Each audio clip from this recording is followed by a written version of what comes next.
How do you think these communities that we're building contribute to fostering courageous leaders? The community is important because it's going to encourage one another. The community comes together, they sit down and they discuss why are they doing this, and identify what's the problem. So the community helps. People tell their stories, hold their hand, make them move to the better change. We need to be there for people, encourage them, make them strong, and you are not alone. If you think you're isolated, you are not isolated.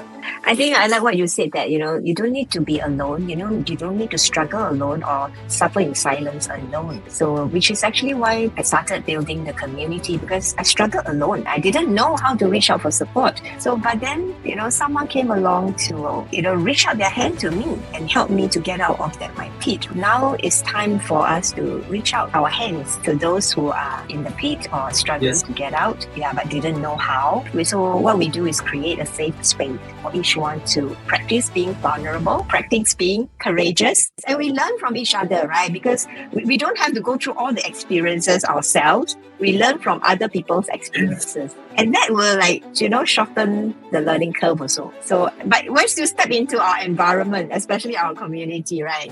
It's an environment of learning. Courage is contagious. Welcome to the Summit series of Voices of Courage Asia, where we celebrate leaders, change makers, and visionaries who embody courage and drive transformative impact. I'm your host today. My name is Lillian, and in this special series, we're going to explore stories of resilience, leadership, and the bold steps taken to create a meaningful change. And today, I have a very, very special guest, and he is none other than Professor Sean. Hi, Professor Sean. Good morning, Lillian. Nice to be here today. Nice to meet you.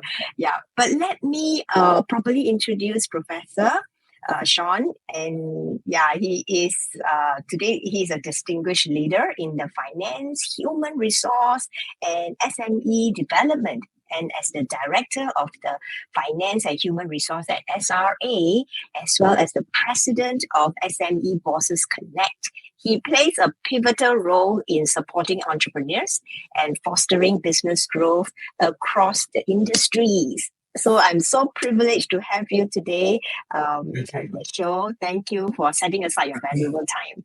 Yeah.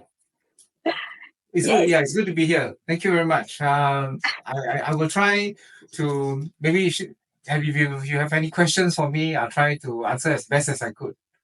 Oh, yes. Thank you for that. I'm going to extract all the wisdom of nuggets from you, all the wealth of experience that you have. Sharing. Yeah. All right, let's talk a little bit about personal journey of leadership. The theme for the summit this year is about inspiring courage, right? So what does inspiring courage for transformative impact mean to you personally? I think the world is changing very fast globally, everywhere. We in Singapore, for example, we are a very small country, so we need to always go for changes in innovation and transformation, and diversifying in all our businesses that we do. Even if we like a certain business, we need to try and innovate so that to capture the world audience, because Singapore is a bit too small. So we need to expand and go global. And how to go global is basically we need to be AI savvy, we need to be online savvy, and totally reach out to the world. And if we don't do that, we will remain stagnant. So it is very important that we get the whole country interested. I was sharing with Simon this morning, actually, we should even get from a young age, teach people at home, children, nephews, friends, what is the idea of entrepreneurship? Because it's very important. We can go out to work, but at the same time, entrepreneurship will go in hand with transformation, changes, and have a new world. We cannot be stuck in one place. That's my personal take of it. Yeah. Thanks for sharing that, because I resonate with what you said. Entrepreneurship to me, right, is synonymous to leadership. Right, it's all about taking the lead to create a change, right? And we are using business as a platform, as the tool to create that change.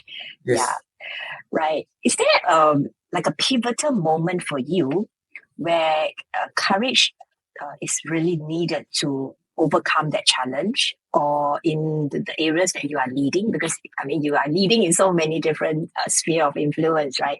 So was there a pivotal moment that you can share with us where courage is so much required? Yeah, I think for me, it's about the fundamentals of also education. Education plays a very important role because we need to, well, maybe personal sharing, because in my day, very long time ago, when I first went out to work, I went out to work without a degree.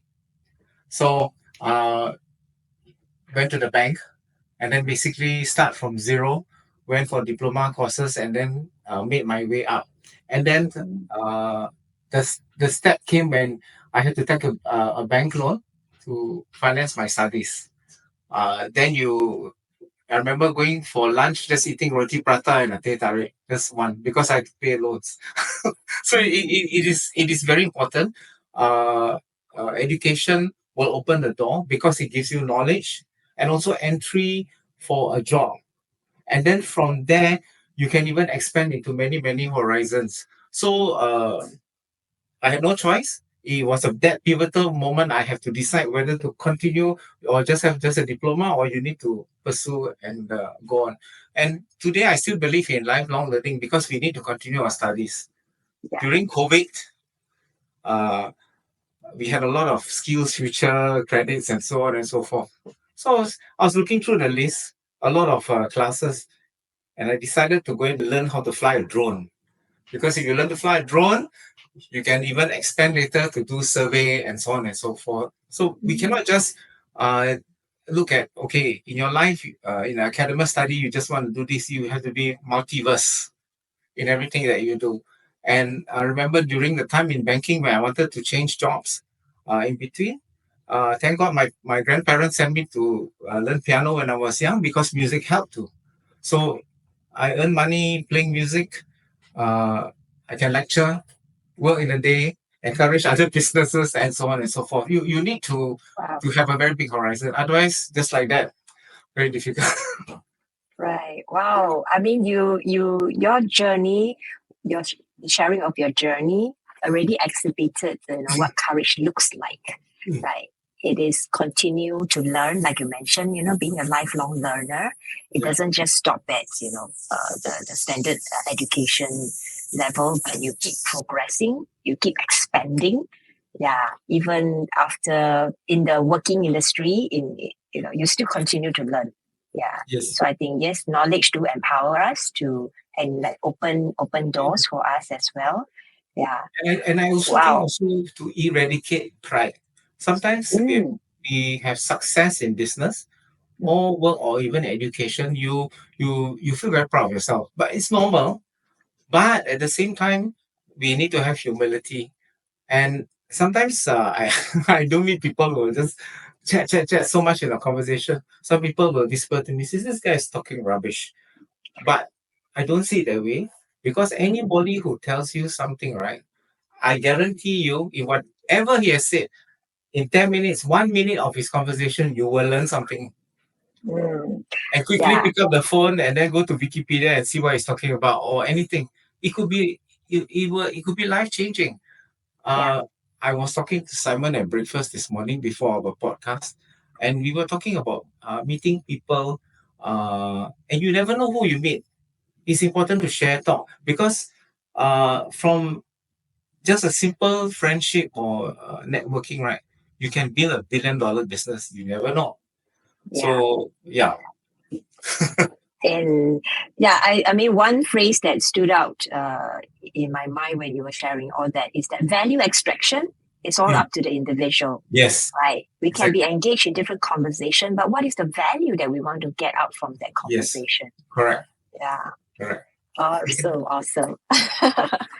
Now, is there recently, is there any leadership that inspired you? Like, you were inspired by somebody who's exhibiting leadership. Okay, so leadership can come in many forms. Mm. Uh, I was inspired by our Prime Minister yesterday, actually. Was it day Mm-hmm. before yesterday? But I saw it yesterday. He was in Parliament and he spoke so well to say that this is not a place where you campaign and so on and so forth. Election is coming, but this is a place where people come to discuss, and you don't need to make a mockery of Parliament. He did say that. He did. I'm using in my own words, and I found very strong leadership, and he was so calm, and he made it very very clear. In contrast to him is Donald Trump. While we all see him as a very interesting leader, whereby he was so aggressive and so on, and he changes every day. But we were watching a news just now where he spoke to the Ukraine president. So sometimes in the world you need to also take control. But some people will think it's controversial, but sometimes controversial also works. So leadership comes in many forms. I've seen you as well, Lydian. I think you are a fabulous leader yourself. So we all use in our strengths, and then we try to move forward. It can be controversial, it can be sympathetic, it can be firm. But these are the people that day to day will inspire me. And every 1 minute we extract, we become a better leader. Yeah. You're so right. I totally agree. There's so many different leadership style, right? Yeah, Because every individual is unique and different. And we have different strengths, different gifts and talents, and therefore our leadership style will be very different and unique as well. And I think like driving a car, we shift gear, right? Yeah. Which gear you do want to shift into, at where you want to go? With up slope, down slope. Yeah. So yes, being versatile. And thank you. Thanks for that reminder. So for those of our aspiring leaders out there, if you are having a very fixation mindset about what leadership looks like, I'm sure you're glad to know that you can be yourself. You can be your authentic self and just exhibit that strength that's in you, that and lead according to your own unique leadership style. Yeah. You need to listen, basically. Not just hear, listen. Yeah, I think that's one common characteristics or traits that all types of leadership style must have. That's active listening. Yes, very important. Yeah, because people don't care how much you know until they know how much you care, and you can only, care when you are listening. Yeah. But sometimes humans are very strange, because sometimes when I think you have experience, sometimes as leaders we tend to overshare.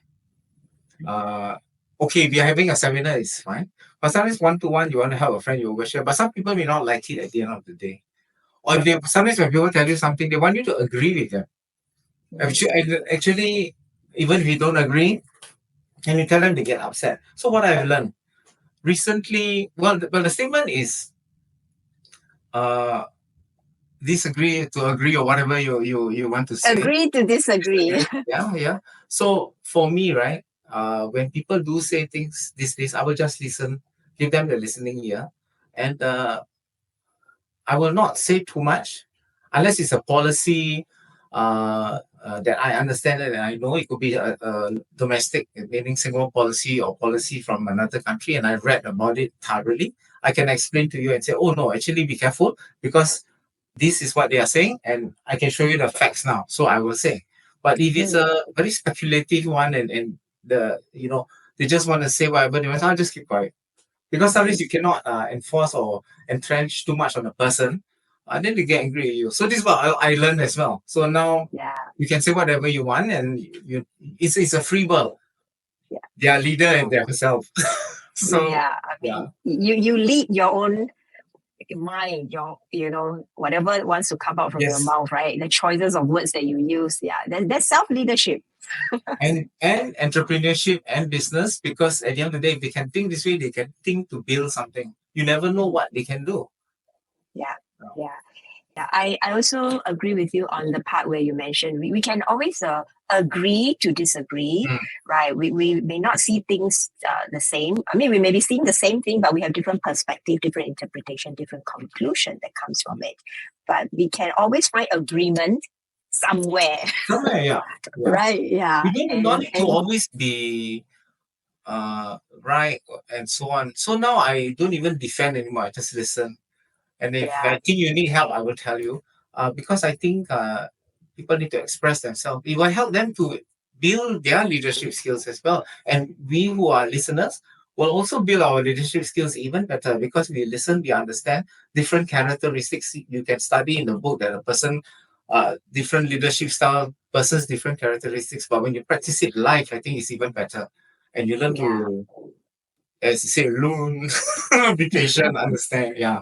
Yeah. That kind of thing. I think the word that stood out for me is respect. Yes. Yeah. I Yes. think, we Give want the to person the respect respect. every individual. Yes, yeah. Everyone has their opinions and their thoughts. We respect each other. Yeah. Yes. Yeah. I think Right. you had a very great outfit when I visited you the last time. At the, I think it's Kaplan, right? So when I went there, I found that at the start of it already, at the beginning, I could see everyone's very inspired and they could express themselves and then all the different things that they were doing and the sharing. So I thought, and it's a great thing that you're doing. So that's fabulous. It's very important. Thank you. Thanks for the encouragement. Yeah. Yeah.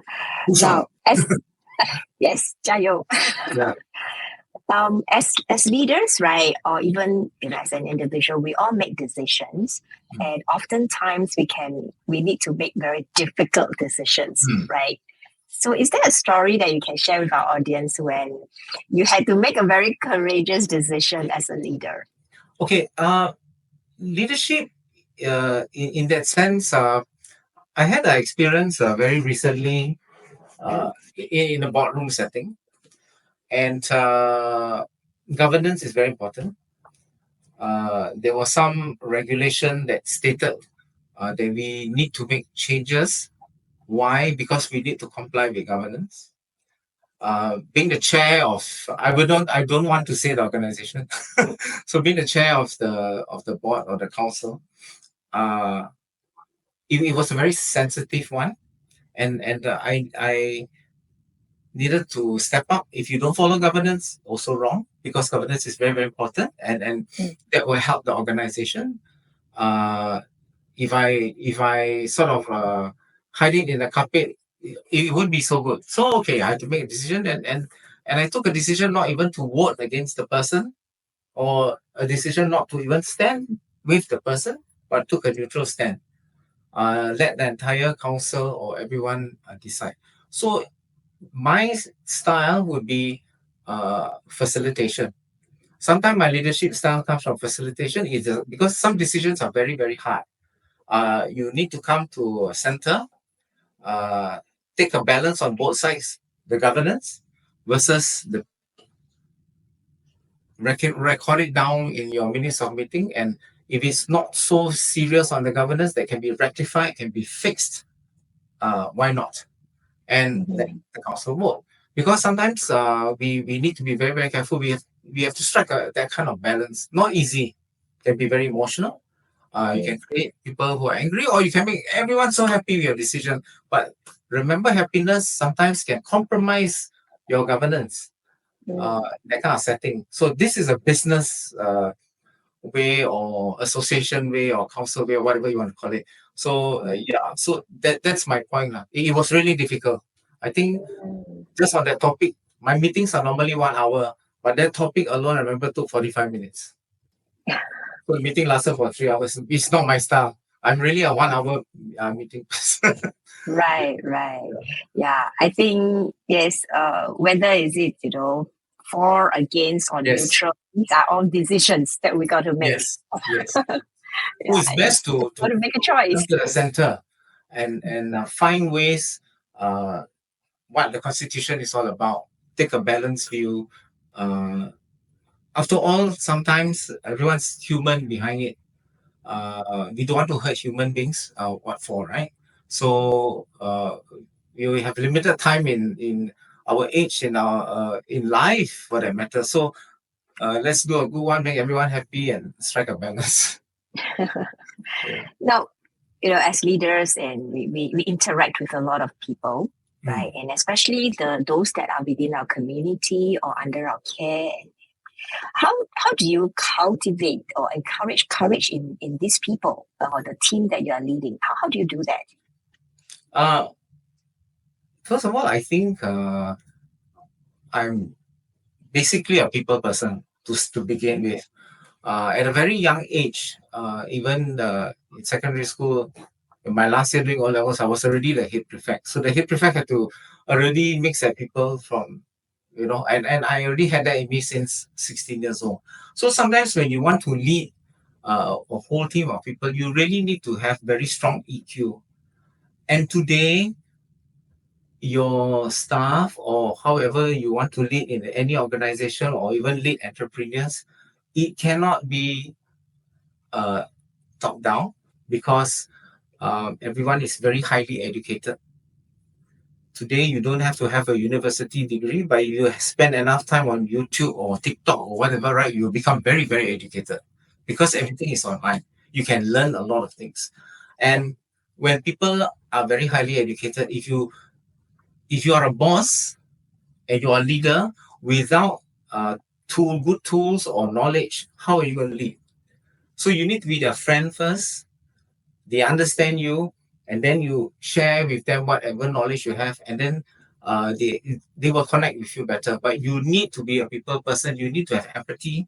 You need to sometimes people will take advantage of your kindness, you know, over weakness and so on and so forth. But we need to stay firm, but at the same time be a people person. Let them listen to you. So you need to build very strong EQ and all that. Some people tell me, "Oh, cannot, I don't have strong EQ." I don't think so. We are human beings. If you make an effort, listen to your own children, your own parents, or your friends around you that you care about, it can be developed. Yeah, I think empathy, right? Yeah, Yeah, having the empathy. empathy to connect with Yes, the people that you are leading. Yeah, and giving them that safe space that yes, that they will feel safe to make mistakes. Yeah, yes, to speak up. Yeah, yeah. yeah. People Like person. Yes. because I remember in when I first started working maybe 30 years ago, uh, the work that we did, it was as if you were still in the army in some circumstances. But now the world is different. People are so smart.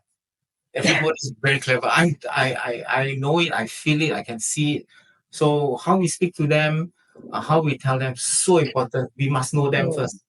I need to know yeah. Lilian first as a person, as a friend. Mm, Then I can do a lot of other things with you because otherwise, how do you read me? How do I read you? So you mm, know, uh, the uh, the contact, the bond is very important.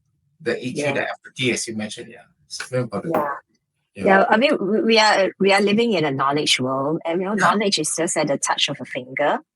yeah, So, yeah, and therefore, like you say, EQ becomes very important. yeah. It's Because something that is, I feel that we don't take care unseen. of that, right? I'm always very, very afraid of mental health. Sometimes people can complain in a big organization, a senior management complain about somebody and so forth. But then at the same time, we have a workshop on mental health. But I think mental health begins with all of us or how we treat each other first. Mm, So in anything that you do, uh, we care for people and so on and so forth. I think it will help them with their mental health because you mm, don't know. Many years ago, I had a very close friend, uh, and she told me, she says, "Hey, do you want to go to Johor Bahru to do foot reflexology?" I said, "I don't have time today because I need to play the piano in Sentosa." The next thing I know, the following week, she passed on because of mental health. mm, So, and it's very damaging because you want to give time. Just because I had to, I promised someone that I'll play the piano, so I had to do it. But then I lost a friend. Maybe the last minute she needed to speak or whatever, I don't know. So something very mm, important. So I'm very, very particular about mental health because we must take care of people's heart, people's mind, people's soul. I mean, I think that's the first thing in anything we do. Because you don't know what some people may yeah. come to us as leaders for help. So but if we did not identify it very quickly, it could cause a very negative impact on this person. If it's a small negative impact, good. But what happens if it's really big? Yeah. Yeah, so dangerous. And talking about mental health and yeah, I can totally relate with that because of my journey, Mm, battling with depression, right? And there's this thing that I cannot speak for everyone, but Yeah. this is what I did, and the women around me, and I know they practice the same thing as well. And it's a negative thing, all right? But please don't apply this. And that is putting up a strong front. I call myself, back then is a highly functional depressed woman. Wow. Very high functioning, right? Everything looks okay. We're still functioning very well. But here is all topsy turvy. Yeah. So yes, and having a mentor in life, having a coach and mentor, and a support system around that is so important. Yeah, and especially leaders who have the empathy, right, and willing to listen. Yeah, but I mean, we're living in a very busy world, so like making commitments somewhere else and not being able to be there for everyone. We're not savior of the world. Yeah. Yeah, so yeah, I mean, bad things do happen, but we learn from it and move on, right? Yes. Yeah. Yeah. Yeah. Thanks for sharing that vulnerable experience. Yeah. And I'm sure you work with many women as well, and I'm very happy and actually excited to be working more closely with you, right, moving forward in 2025. So what are some of the more prominent signs and symptoms that you are seeing among women that are showing up in overcoming their challenges? Is there some form of different type of fears, or what are the symptoms that you are seeing among women that you are leading? First of all, women in general, I'm quite happy to see that a lot of women who are leaders today, starting with our Singapore Parliament. I see a lot of women MPs, and that's a great thing. And I think they're doing really a good job. Singapore is not easy because we need to please everybody, otherwise they'll be very angry with you. So it's a tough job for them. I've seen women take very very high positions in MNC companies and in the banks and so on. So that's great. But I've also seen women who, coming back a little bit to your question, how they overcome and all that. So I think it needs to have a lot of resilience in them. I have a friend who divorced from the husband, and when I first got to know her, I could see struggles and signs in the way she spoke and so on. And there were moments where she get a little bit, there's some trauma. I could sense it. But friends around, we talk, we listen, and encourage them because after all that hanging around, I can tell you now this friend is doing very well in the bank. He's become a vice president in the bank and so on. And then I think that's a very, very positive thing because um, they take the time, they take the effort, overcoming whatever problems they have, and then move slowly. We should encourage them to always look at all the other successful women who started from zero, or rather who have been troubled, and then how they move up the ranks. Yeah. It's very important. Yeah, the I sharing, think, I think that reminds me that courage, reaching out for support is not a weakness. Reaching out for support actually requires courage to do Yes. that. Yeah.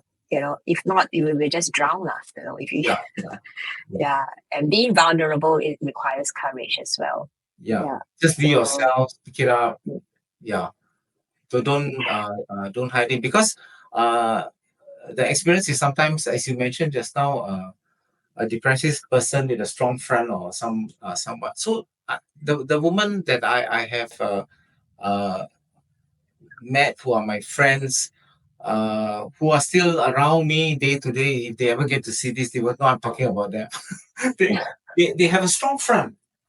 Wow, very defensive, and everything that you say, they will want to argue with you or so on and so forth. Few times I told some woman, I said, hey, listen, man, I'm not your ex-husband. I'm just telling you that go read about this and then it will help you. And if I didn't say that, the defense very small. Yeah, because sometimes they are so fixated in one way. So people like us need to show them, I think you care enough. You care enough to highlight the blind spots that they couldn't see. Yes. So I think, I would definitely be appreciative of friends who will, speak the truth and speak, the truth with love, because you care enough to see, what's wrong here, and that requires courage, right? Courage doesn't have to be like firefighting, saving someone from the river. But the positive up like that. But it's a positive, the positive, like even when you say you are a depressive but strong person on the front, actually, there is a positive, because the positive is that you're trying your best and you're going to get out of it, but you are still a very strong person. So that part you need to eradicate, but you are still pushing forward. But at the same time, I will always remind people, sometimes we have a lot of aspirations, but don't let your idealism kill you. Yeah. When you go slowly, the perfectionist. Yeah, right. It's either the perfectionism, the ego, the idealism that is in our way. I mean, basically, we are self-sabotaging. Like, if we are not, we have to reach out for support. I think it's okay to reach out for support. Yeah. Yes. Right. Thank you for sharing that. And now, let's talk a little bit about impact and transformation. I think we are all in alignment. That's why we are drawn to each other, the co-community with Simon and the rest, because we are all looking to drive a social impact and creating meaningful change in our communities. So what role does courage has to play in driving this social impact? Social impact basically is change. We want to make the world a better place, whether it's in business or whether it's in mental health and in community. The difference to change basically is full social impact. How to do it begins with all of us. Again, how we want to spread the news, how we want to reach out, in this case maybe to women, how we want to attract them to come to listen to you. For example, I don't think they will feel comfortable with Professor Sean being a man, but I think they'll be comfortable with coming to you as a person. Lillian, who is you definitely have the countenance and the characteristics of a woman who have experience and lead them. And so it starts with us, basically, to make the change in the social impact. Because if we don't teach, we don't share, it won't change. No social impact. It just becomes dead. So it's like multi-level marketing or downsize in a business. It starts from us, stream down. Or you want to use education, it's fine. So we need to educate, and then it builds up. It just starts from there. Right. I think it's lead by example. Yes. By walking the talk. Yeah. And I just want to highlight this point where, although I reach out, I do a lot of women empowerment work, but it is not like feminists, extreme feminists or things like that. It's to build up the women so that we have the confidence and the courage to partner with the men, male leadership like yourself and the rest, so that together, with our combined uniqueness in both gender, we can create a stronger positive change in our sphere of influence, especially for the next generation. Yeah. So for those of you out there who are listening to this podcast, right? Yeah, if you are very against competing with the men, or even worse, competing among yourself within with the women, I really want to encourage you or even challenge you, take a different perspective, that how can male and female leadership comes together and then become a more powerful force to create a change for our next generation. Yeah, I think that would be something that is something that I really hope to redefine that.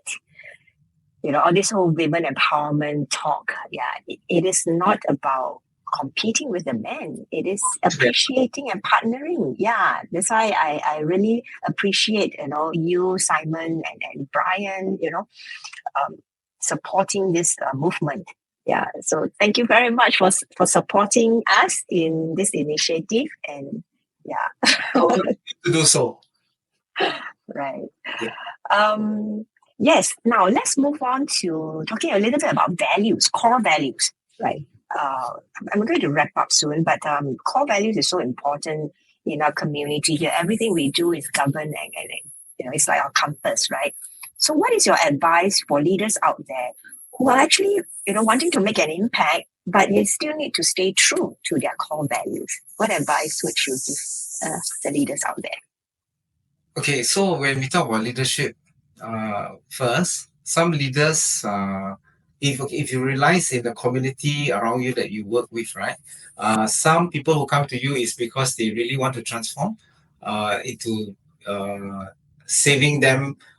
I use the word saving because from moving from something to something or to transform and so on. Some are business and money oriented, so they're going to become big entrepreneurs. So that's their thinking. The other one is really about the EQ, the emotional part of it. So core values will come again from the individual. What do they want? They can come to us. We can show them the way, but they must decide what they want to do. So my core value has always been about helping people for the longest time, and I didn't realize it was going to be something that I was doing or want to do or going to do. It all started uh, maybe 25, 30 years ago. The community center got me to come and play jazz piano every Sunday.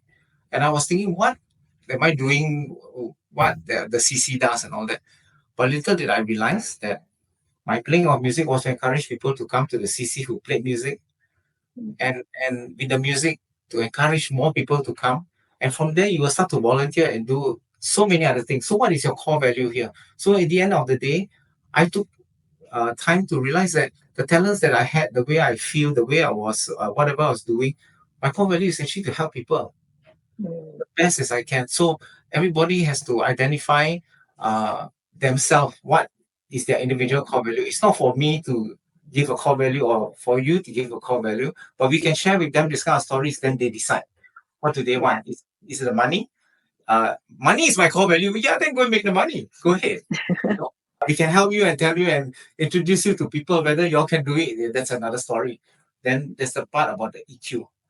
And I like the EQ part. Of course, I wish I had a lot of money, but of course, I find that happiness and good health is better than having a lot of money. So that's my core value.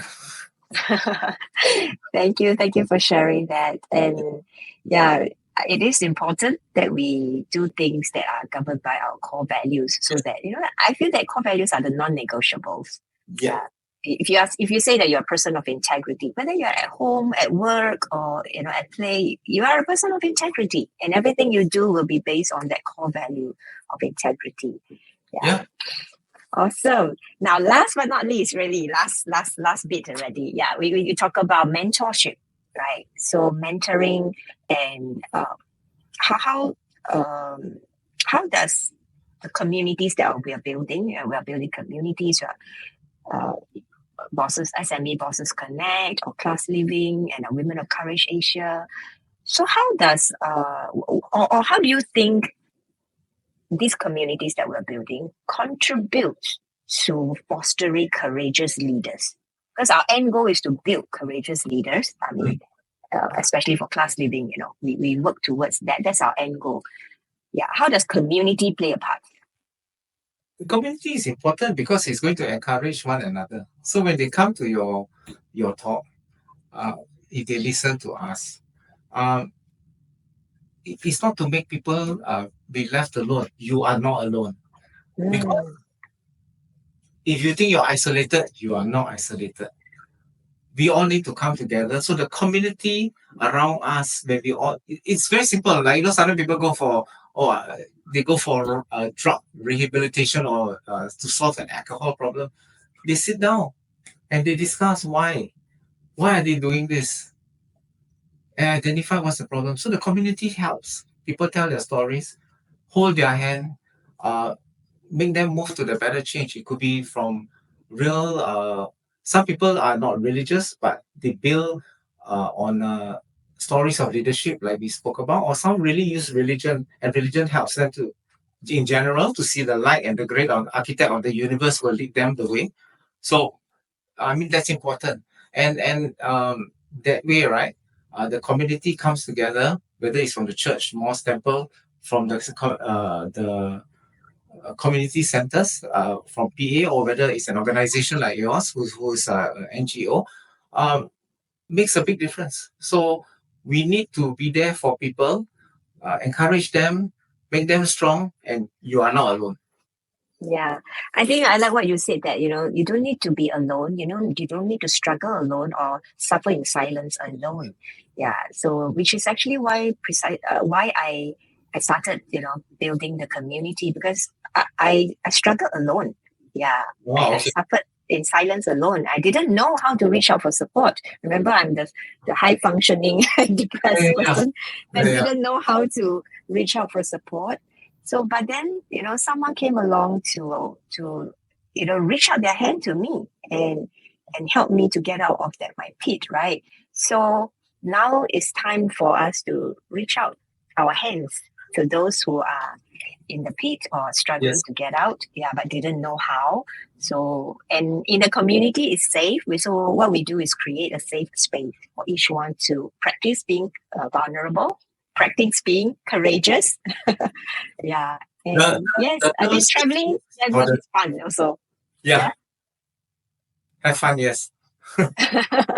Yes, and we learn from each other, right? Because we don't have to go through all the experiences ourselves. We learn from other people's experiences. And that will shorten the learning curve also. Correct. Importantly, they must also want to learn. Yes, yeah. So, but once you step into our environment, especially our community, right? It's an environment of learning. Yeah. Contagious. Courage is contagious. Yes. Right. Now, last but not least, we talk about the summit. Yeah, so this year's summit is really very special to us. Like we say, we want to it's all about inspiring courage. And so we're curating a lot of stories of courage, and we want to celebrate the women of courage, women who are exhibiting courage, and the men who are, behind the scenes supporting the women to elevate them and edify them, encourage them. So, what does the summit means to you? Why do you want to participate in this year's Her Courage Leaders Summit? First of all, okay, very good question. Besides being involved in this summit, I'm also the advisor and the auditor for the Graduate Women Association of Singapore. I helped them in the last couple of years. Well, and I had some female bosses who are very strong, but they actually don't know that I am very positive about helping women because my parents are divorced. So from a very young age, I could see how my mother was feeling down and so on and so forth. And how my grandmother stepped up to do that amount of looking after me and so on and so forth. So it's a very personal journey. And I believe that if we can help, we can assist. We are all equal. Why not? And I think it's when Brian and Simon showed me, introduced me to you, and I say, oh, this is something I would like to be involved with. Yeah. So that's why I'm here. Thank you. Thank you for your support and thank you for believing in our vision and mission. Yeah, and being one of the judges of the panel of judges that will select most honored the recipients for the award. Yeah, we really appreciate you. And yes, what is that one advice that you will share with the nominees, right, who are preparing to take the stage for the awards? Tonight is not over because the journey is long. You must continue to be resilient and continue what you have done today for a brighter tomorrow and many years to come. It just doesn't stop at the night that you get the award. Yes. Thank you. The award is a evidence, a milestone, and to show that you have come a long way. Give yourself a pat on the shoulder, and then now you can inspire others. Right? Yeah. So that's why for me it's like you got that. Now continue all our journeys. Right. Yeah. Thank you so much, Professor Sean. Yeah, really appreciate your time. And thank you so for much. those of you, thank you. And for those of you who have found inspiration in today's episode, I encourage you to start taking action, right? Whether it's just stepping out of your comfort zone, embracing new opportunities, or supporting a social cause like what we're doing here to create a positive change. And of course, stay connected with us, right, by subscribing, sharing, and leaving a review. And if you want to connect with Professor Prof. Sean, right, we also check out the links that we will put in the episode description. He's a very nice guy, very, very tall. Yeah. And now, this has been another powerful episode of the Summit series of Voices of Courage Asia, where we inspire courage and transformative impact. So until next time, keep leading with courage and making a difference in the world. We'll see you in the next episode. Bye. Bye. Thank you. Bye bye.